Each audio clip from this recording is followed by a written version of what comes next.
Halo semua, ketemu lagi dengan Bu Salsa di pembelajaran termokimia. Kita sekarang masuk di metode kedua, yakni metode hukum Hess. Dalam metode hukum Hess itu ada beberapa variasi cara pengerjaan, baik itu melalui siklus hukum Hess, kemudian bisa juga melalui penjumlahan delta H standar pembentukan atau delta HF, kemudian bisa juga dengan cara kita memanipulasi reaksi-reaksi yang diketahui untuk bisa membentuk reaksi targetnya seperti apa. Nah, kita bahas satu-satu mulai dari yang pertama dulu ya. Di video kali ini khusus kita akan bahas siklus hukum. Nah, jadi hukum Hess ini namanya itu diambil dari nama ilmuannya, yakni Hess ya, Germain Hess. Jadi dia adalah seorang kimiawan dan fisikawan ya dari Rusia gitu ya, yang bisa menemukan hubungan secara termokimia gitu, ya, antara entalpi reaksi standar ya dalam berbagai langkah reaksi. Nah, kesimpulannya adalah bahwa perubahan entalpi total reaksi itu rata hanya bergantung pada keadaan awal dan akhirnya aja. Jadi tidak tergantung pada jalur reaksinya. Mau pakai jalur manapun, selama awal dan akhirnya itu sama, maka perubahan entalpi total reaksinya adalah sama. Gitu. Misal, ini ada ilustrasi di sini ya. Misal kalau misalnya kita mau membentuk suatu produk gitu ya, kita bisa langsung dari elemen-elemennya langsung, dari unsur-unsurnya langsung ke produk tersebut, atau bisa juga kita pakai dua tahap. Dari unsur-unsurnya, kemudian kita ke ada lagi di sini tahapan yang kedua, kemudian baru tahapan membentuk produknya. Tapi nanti jumlah delta H-nya adalah sama. Karena delta H yang di sini, ya, di sini ini sama dengan kalau yang delta H R ini ditambahkan dengan delta H yang ini. Jadi akan sama aja. Begitu dengan yang ini. Kalau kamu menemukan siklus seperti ini, kamu harus harus eh, peka terhadap arahnya kemana gitu. Kalau dari siklus ini kan mayoritas dia mengarah pada produk B gitu ya. Sehingga kita simpulkan arahnya kepada produk B. Berarti ini adalah akhirnya. Berarti awalnya dari A. Nah, dari A ke B itu bisa ada dua macam variasi. Bisa rute pertama, ya, yang langsung, atau rute kedua, yaitu melalui intermediate dulu. Nah, baik itu yang langsung, rute pertama, ya, ataupun yang melalui intermediate, itu akan sama delta H-nya. Jadi ini seperti kamu melihat vektor gitu. Kalau ada yang sebelah sini ke kanan, ada juga yang ke atas gini ya. Ini kemana arahnya? Gitu, resultannya kemana? Oh, ke arah produk B. Berarti nanti ke arah sana semua hasilnya. Seperti itu. Nah, kalau misalnya ada pertanyaan seperti ini, udah diketahui siklusnya, udah diketahui juga delta H-nya, tapi ada satu yang hilang di sini. Nah, ini tinggal kamu cari aja, berarti di sini arahnya ini kemana sih? Nah, arahnya ternyata semuanya mengarah pada CO2. Hingga nanti delta H1 ini sama dengan delta H2 tambah delta H3, karena arahnya sama ke CO2 semua. Jadi harus hati-hati melihat anak panah ini kemana arahnya. Nah, tapi bagaimana bila contoh soalnya adalah seperti ini? Kamu hanya diberikan data entalpi standar pembakaran atau data HC dari tiga senyawa, tapi kemudian yang ditanya itu adalah data HF, data H pembentukan gitu. Nah, ini bagaimana? Nah, kalau kasus seperti ini, dalam variasi siklus hukum Hess, kamu bisa menggunakan cara yang kita buat dulu siklusnya, gitu ya.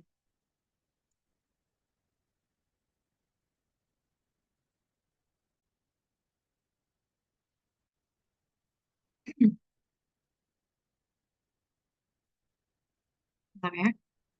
Hmm, Oke, jadi kamu lihat di sini ada tiga senyawa. Ada senyawa karbon, ya. Kemudian ada, nah kalau hidrogen saja itu H, kan tadi dibilangnya gas hidrogen, jadi dia H2. Kemudian ada heptana. Heptana itu apa rumusnya? Heptana ini berarti masuk golongan alkana. Hep itu berarti ada 7 C-nya. Berarti C7 H16, betul. Ya. Nah, kalau kayak gini gimana? Nah, kayak gini berarti langkah pertama, ya. Langkah pertama adalah kamu membuat dulu reaksi yang diminta itu apa? Targetnya apa dia? Dia minta adalah entalpi pembentukan heptana. Berarti kalau pembentukan, berarti dia minta reaksi pembentukan, ya kan? Berarti kita bikin reaksi pembentukannya. Buat reaksi pembentukan. Ini step pertama ya. Yang diminta apa? Yang diminta adalah heptana, berarti C7H16.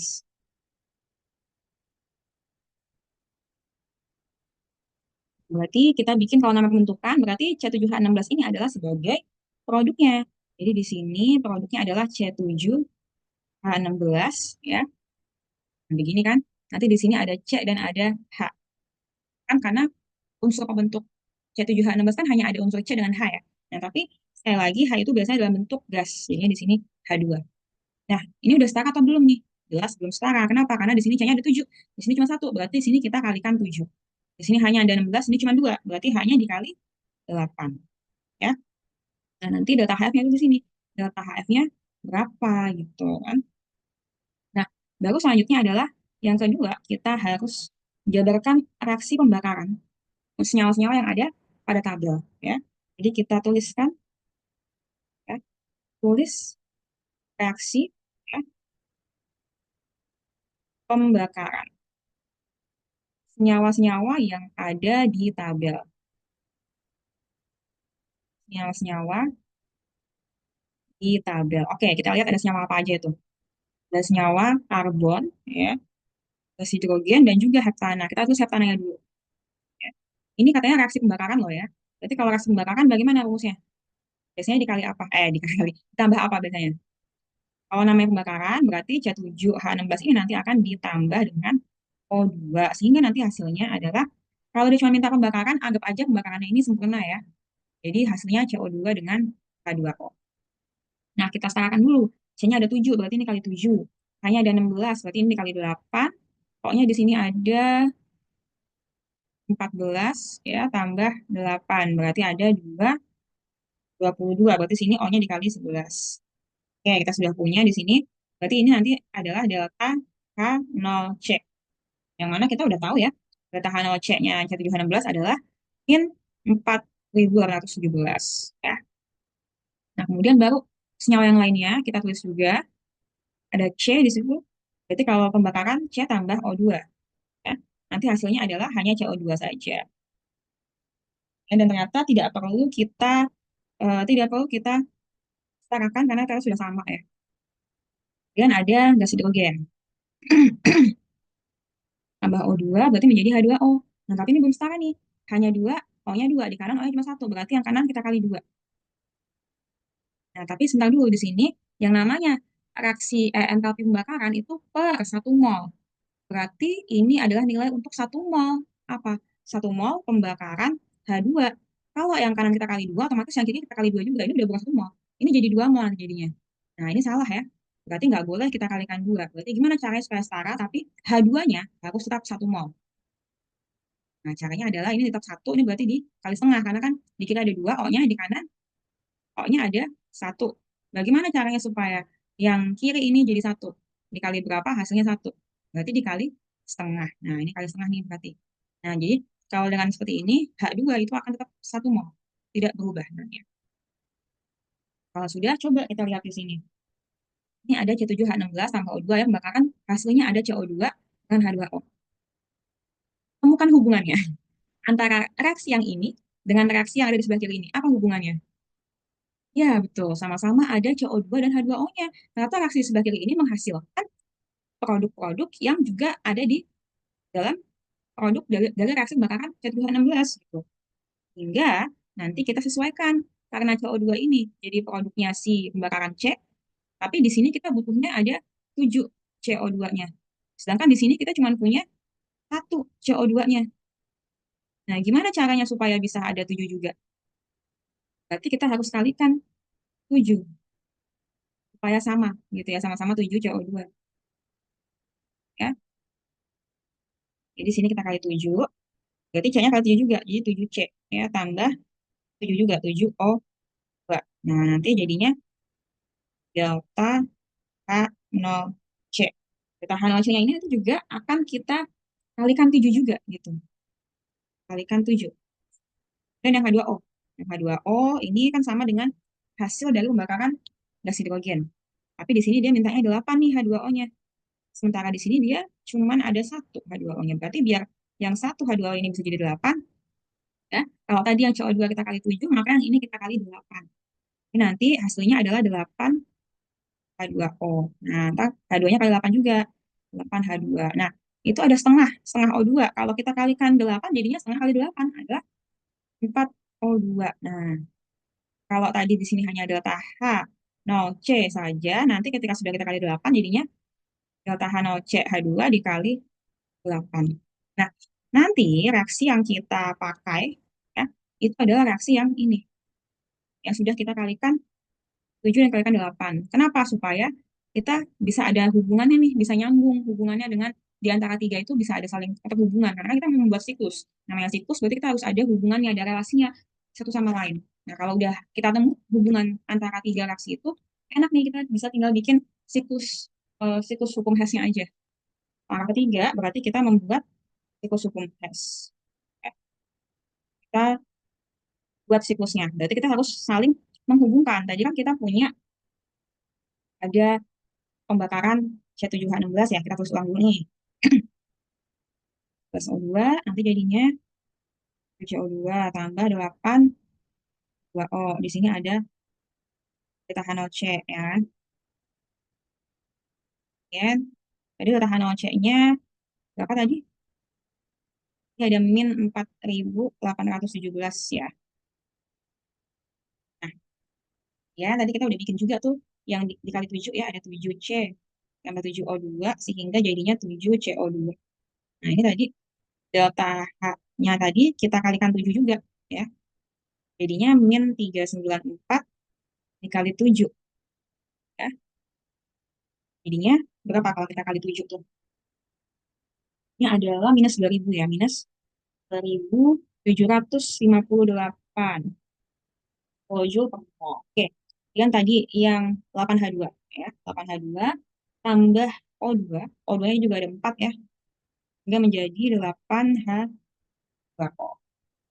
Nah, delta HC-nya tadi yang di tabel, kita kalikan 8, karena H2-nya ada 8, berarti ini min berapa ini? 286, kita kalikan 8. Ya, hingga jadinya nanti adalah min 2.288. Nah, sekarang kita udah dapat nih nilainya masing-masing, tinggal kita bikin siklusnya aja. Kalau bikin siklusnya, kita bikin dulu nih. Ya, kita bikin dulu yang C7H16-nya. Ya, kita buat di sini dengan warna yang berbeda. Jadi di situ C7H16-nya, kita ambil yang reaksi pembentukan. Nah, kalau reaksi pembentukan C7H16, tadi kan yang ditanya ya. Jadi kita tulis targetnya apa? Reaksi target kita kan reaksi pembentukan C7H16 tadi kan. Berarti kan C ditambah H, H2, hingga nanti akan menjadi C7H16. Tadi kita masih ingat ya berapa tadi? 7C gitu kan. H2-nya ada 8, kemudian ya, C7H16 ya. Jadi ini tadi reaksi pembentukan. Ini yang diminta di soal tadi yang ditanya. Ini reaksi targetnya. Berapa data HF-nya gitu kan. Sekarang coba hubungkan reaksi yang ditanya di soal dengan yang kita punya. Nah, C7H16 ini kan kalau kita bakar, kalau dibakar itu kan berarti reaksi apa namanya? Bakaran ya. Berarti pembakaran berarti kita tambah O2 gitu kan. Nanti kan dapat di sini delta HC-nya gitu kan. Kalau pembakaran hasilnya apa? Hasilnya ada CO2 dengan H2O. Nah, kita tulis di sini. Ada 7 CO2 tambah 8 H2O. Nah, ini kita yakin.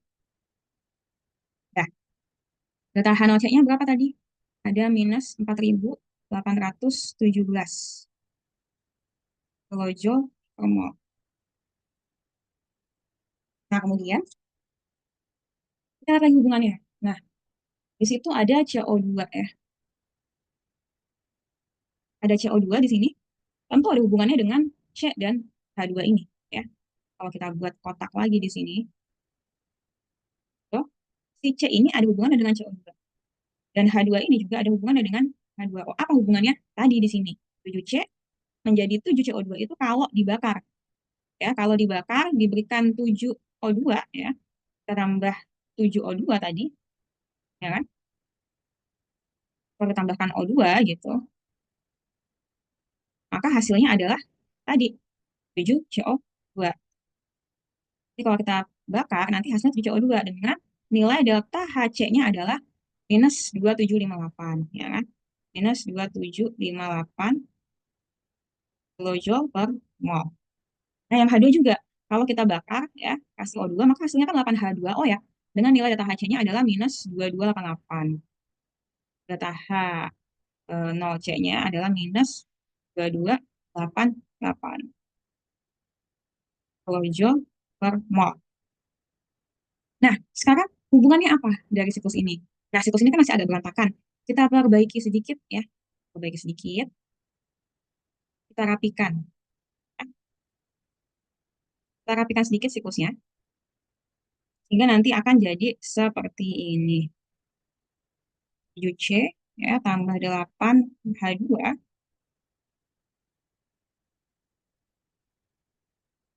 ya, C7 16 sebagai produk target kita ya, yang ditanya di sini. Dan kita punya 7O2, kok 7O2, sorry, sorry. CO2 ya. Itu CO2 tambah 8H2O. Nah, ini kita buat.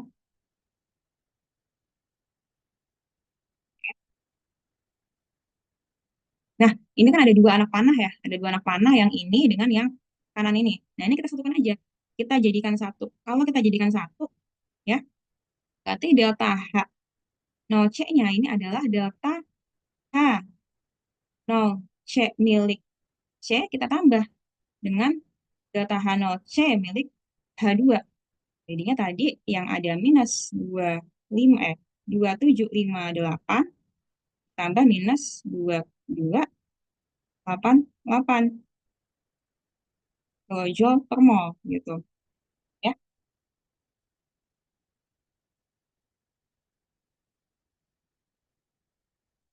Sehingga nanti jadinya adalah minus 5046 kilojoule per mol di sini ya. Nah, kemudian di sini tetap tadi ya, kita salin ulang, ada delta HC-nya adalah minus 4817 ya, kilojoule per mol. Nah, sekarang kita udah punya nih nilai-nilainya. Kita udah punya nilai-nilainya. Ada min 5046 dan min 4817 yang mengarah ke mana? Ke sini ya, dan ke ya. Jadi kita udah punya nih masing-masing ya. Tinggal nanti kita cari data HF-nya. Sekarang gunakan kemampuan visual untuk melihat ya secara visual gitu ya. Ini vektornya. Ini arahnya kemana sih? Arah dari panah ini mayoritas kemana mengarahnya? Nah, sekarang berarti yang ke-8, ke-8 kan jadinya yang keempat itu kita harus menghitung. Menghitung apa? Kita menghitung delta HF-nya. Nah, dengan make sense dari siklus tadi ya. Menghitung